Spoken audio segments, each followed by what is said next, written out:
എന്റെ മകനുമായിട്ടുള്ള ബന്ധം അവസാനിപ്പിക്കുന്നതിന് മുമ്പ് നിനക്ക് പല ആണുങ്ങളുമായിട്ട് ബന്ധമില്ലേ? എന്താടി മിണ്ടാത്തെ?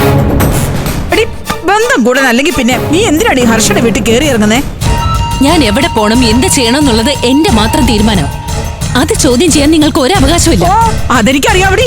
അല്ലെങ്കിൽ തന്നെ എനിക്ക് നിന്റെ ഒരു അവകാശവും വേണ്ട. അതുകൊണ്ടാണ് നിന്റെ തന്തയെ കാണാൻ ഞാൻ വന്നത്. അയാൾക്കുണ്ടല്ലോ അവകാശം. അതെങ്ങനെയാ? 5 പെൺമക്കളെ വിറ്റ് ജീവിക്കല്ലേ അയാള്? നിങ്ങളുടെ പ്രായം ഓർത്ത് മാത്രം എന്റെ കൈ നിങ്ങളുടെ നേരെ ഉയരാത്തത്. ഇനിയും അതേ വർത്താനം പറഞ്ഞാൽ ഞാനതങ്ങ് മറക്കും. എന്താ ഇവിടെ ഒരു ബഹളം? ആഹാ, നിങ്ങളിവിടെ ഉണ്ടായിരുന്നോ? നിങ്ങളും കൂടി അറിഞ്ഞിട്ടാണോ ഇവൾ ഈ അഴിഞ്ഞാട്ട് നടത്തുന്നത്? എന്താ സുശീല ഇത്? നീ എന്തിനാ ഇവിടെ വന്നിങ്ങനെ ബഹളം വയ്ക്കുന്നത്? ഇവിടെ ഈ പാവത്തിനെ നീ ജീവിക്കാനും സമ്മതിക്കില്ലേ? ഇല്ല, ഈ നാട്ടിൽ കിടന്ന് ഇമ്മാതിരി കാട്ടിക്കൂട്ടൽ നടക്കില്ല. ഇവിടം വിട്ട് എവിടെങ്കിലും പോയി അടിഞ്ഞാടിക്കോട്ടെ. ഇവിടെ ആരും ഒരു തെറ്റും ചെയ്യുന്നില്ലല്ലോ, പിന്നെ എന്തിനാ ഓരോന്ന് പറയുന്നേ? ആരായി പറയുന്നത്? നിന്റെ ചരിത്രം എന്നെ കൊണ്ട് പറയിക്കാത്തതാ നല്ലത്. ഞാനും എന്റെ കുഞ്ഞും ജീവിക്കുന്നതേ ആരുടെയും ചെലവിലൊന്നും അല്ലല്ലോ. അതുകൊണ്ട് തന്നെ ഞങ്ങളുടെ കാര്യത്തിൽ ആരും ഇടപെടേണ്ട കാര്യമില്ല. ഞാൻ പറഞ്ഞല്ലോ നിന്നോട്, ഇവിടെ വിട്ടു പോയിട്ട് നീ നിന്റെ ഇഷ്ടത്തിന് നടന്നോന്ന്. ആ പാവം ഹർഷയുടെ ജീവിതം തകർക്കാൻ ആ വീട്ടിലേക്ക് നീ വലിഞ്ഞു കയറി ചെല്ലരുത്.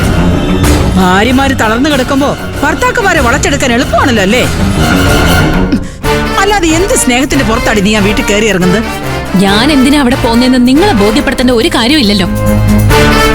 സുശീലേ, വേണ്ട. എന്തൊക്കെയാ നീ വിളിച്ചു പറയുന്നത് നിനക്കറിയാവോ? ഇവിടെ കിടന്ന് വൃത്തിയോട് പറയുന്ന സമയത്തെ നിന്റെ മകന്റെ കുഞ്ഞ് അകത്ത് കിടപ്പുണ്ട്. അതിനെ ഒന്ന് കാണാൻ നിനക്ക് തോന്നുന്നുണ്ടോ? എന്റെ മകന്റെ കുഞ്ഞു തന്നെയാണെന്ന് എന്താ ഉറപ്പ്? ഇവളുടെ വയറ്റിൽ പിറന്ന കൊച്ചിന് അവകാശം പറഞ്ഞ് വേറെ തന്തമാരും വരില്ലെന്ന് പറയാൻ പറ്റുമോ? ഇറങ്ങിപ്പോ എന്റെ വീട്ടിൽ നിന്ന്. ഇറങ്ങാനും പറഞ്ഞു. ഇനി ഇവിടെ നിന്ന് ചെലച്ച ഞാൻ പോലീസിനെ വിളിക്കും. അല്ലെങ്കിൽ ഇവിടെ സ്ഥിരതാമസത്തിന് വന്നതല്ല ഞാൻ.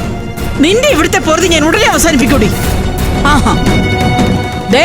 ഈ നാട്ടിൽ തന്നെ ഞാൻ ഓടിക്കൂടി, നോക്കിക്കോ. നിങ്ങൾ എന്താന്ന് വെച്ചാ ചെയ്യ. എന്നെ തോപ്പിച്ചിട്ട് ഇവിടെ ജീവിക്കാമെന്ന് നീ വിചാരിക്കുന്നുണ്ടോ? ആട്ടി ഓടിക്കൂടി. നിന്നെ പേടിപ്പിക്കാൻ നിൽക്കാതെ അങ്ങ് പോകാൻ നോക്കൂ സുശീലേ. നീ കണ്ടോടി, നിന്നെ കുടുംബത്തിനെ മുഴുവൻ നാറ്റിക്കും ഞാൻ. നിങ്ങൾ ഓർത്തു വെച്ചോ, നിങ്ങൾക്ക് ഞാൻ വെച്ചിട്ടുണ്ട്. നിങ്ങളൊന്ന് പോയി തരാമോ?